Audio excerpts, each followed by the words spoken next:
ازيكم يا احلى اخوات في الدنيا؟ عاملين ايه؟ يا رب تكونوا بخير واحسن حال. هنعمل مع بعض بقى ازاي نعمل الكنافه بحاجه تانية وبحاجه مختلفه. لكن قبل ما ابدا نصلي على النبي. اللهم صل وسلم وبارك على سيدنا محمد. بسم الله الرحمن الرحيم. زي ما انتم شايفين كده هنجيب كيلو من الكنافه. طبعا انا حاطه الكنافه في الفريزر علشان تطلع معايا بكل سهوله، تتهري معايا بكل سهوله، علشان مش تغلبني في التقطيع. بعد طبعا ما قطعناها، هريناها كده. هنضيف طبعا، تجيبي الطاسه بتاعتك او الصينيه بتاعتك زي ما انت حابه. هنضيف فيها طبعا الكنافه. هتضيفي الاول زيت في الطاسه، وبعد كده طبعا تحمري الكنافه بتاعتك.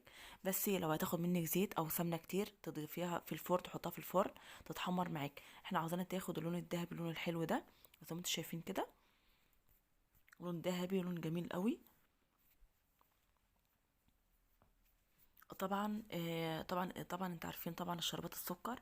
كوبايتين من السكر، كوبايه ونص من الميه، عليها عصره ليمونه، وعليها ماء الموارد. تمام، او ماء الموارد، مش عارفه انتوا بتقولوا عليها ايه. تمام. طبعا انا ما حطيتش الشربات بعد ما الكنافه يعني ايه طفيت عنها، لا. انا سبت الكنافه تبرد شويه حوالي 5 دقايق كده، وبعد كده ضفت الشربات بتاعها. علشان لو ضفت الشربات على الكنافه على طول وهي سخنه، كده الكنافه هتتعجن معايا، تبقى عامله زي العجينه، واحنا مش عاوزينها تبقى كده. تمام. بعد ما خلاص ما خلصنا كده زي ما انتم شايفين، هنضيفها بقى في الصواني بتاعتنا. اي صواني عندك. انا طبعا حبيت اللي انا اعمل صينيه قلب، يعني شكل قلب، وصينيه مدوره. تمام. زي ما انتم شايفين كده، احنا نحاول اللي احنا بنعملها بالمعلقه علشان خاطر تستوى معانا كويس.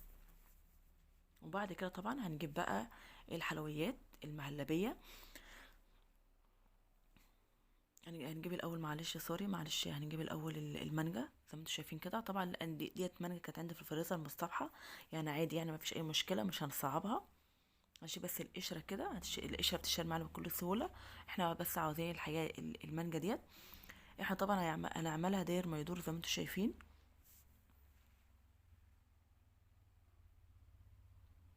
طبعا انت عاوزه تفردها كلها، تحط عليها كلها، عاوزه على الجناب بس زي ما انت حابه. انا طلعت كمان واحده، علشان خاطر المانجتين مش كفوا، فانا طلعت كمان واحده. دي طبعا لبن، نص كيلو من اللبن. وكان في واحده كده يعني لبن كده في الفريزر، كنت انا حاطاه متلج، طلعته. هنجيب طبعا 5 معالق من النشا. هتحط 5 يا جماعه، انا حطيت 3. تمام. لقيت اللبن مش جابس معايا، فانا حطيت معلقتين، فانا بقول لكم يعني حط 5 لو نص كيلو لبن. 5 معالق من الكبار. تمام. وطبعا هنضيفهم طبعا مع اللبن زي ما انتم شايفين كده. آه طبعا لازم تدوبي النشا الاول في الكوبايه علشان خاطر مش يلخبط معاكي وانت بتحطيه وهو مغلي. وطبعا نضيف كوبايه من السكر. انا مش حابه السكر كتير على على المهلبيه. انا حباها تبقى بسيطه جدا. طبعا زي ما انتم شايفين كده. خلاص، عدد كويسه معانا. الحلويات عادت كويسه معانا طبعا. انا ما حطيتش برضو الحلويات على طول، علشان مش تصل معايا زي ما انا قلت لكم، مش تصل معايا الكنافه. انا سبتها تبرد وفضلت اقلب فيها شويه لحد ما تبرد معايا. تمام. وبعد كده طبعا انا هنضيفهم في التلاجة، يبردوا. تمام. علشان خاطر احنا عاوزين الحلويات بتاعتنا تبقى جافه وتبقى جميله كده حلوه. هسيبها 10 دقايق الاول على الرخامه تبرد، وبعد كده ندخلها التلاجة. هنخبطها كده خبطتين كده على الرخامة علشان لو في اي فراغات.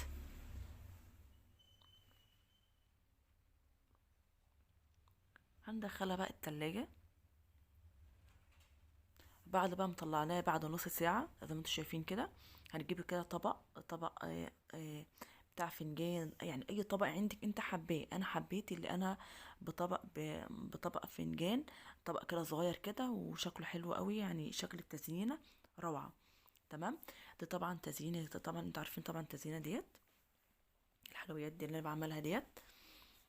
عملت طبعا الهلال، ما شاء الله الهلال يعني بقول طعمه، شكله حلو قوي وشكله تحفة. بتمنى منكم يعني دعم، يعني نفسي دعم منكم. لو انا استاهل فعلا تعملوا ليا دعم. زي ما انتوا شايفين كده احنا عملنا الهلال، زي ما انتوا شايفين الشكل والجمال. طبعا احنا طبعا هنزينها بالزبيب. انا بصراحه بحب الزبيب قوي. شايفين بقى الشكل وشايفين الجمال. ده طبعا القلب. ده طبعا عجين السكر. ماشي. دي طبعا يعني حاجه كده انا شارياها. تمام مع بعض كده، علبه شاريها مع بعض. طبعا انا كنت عاوزه اعمل يعني ورقه ورده، واعملهم كده داير ما يدور، بس انا ما عرفتش، لقيت اللي هي جابسه قوي جامده فهتتهري معايا. فانا عملتها كده في النص. دي طبعا بنوتي بتزين معايا، ربنا يا رب يخليها هي واختها يا رب ويخليهم ليا واشوفهم احسن الناس يا رب، ويخلي كل اولادنا. زي ما انتم شايفين كده، شايفين الشكل وشايفين الجمال. انا اقطعها بقى بعد ما زيناها التشكيله الحلوه التشكيله الجميله ديت. جربوها والله هتدعوا لي قوي عليها. وطعمها جنان، طعمها تحفه. وانا مش بقول لكم على حاجه اللي هي طعمها تحفه الا لما اكون انا واثقه فيها وجربتها. طبعا اتمنى يكون الفيديو بتاعي يعجبك. مع الف سلامه حبيبتي. ما تنسيش بقى ليا بدعم وبلايك واشتراك للقناه وتفعل زر الجرس عشان خاطر يوصل لك كل جديد. مع الف سلامه.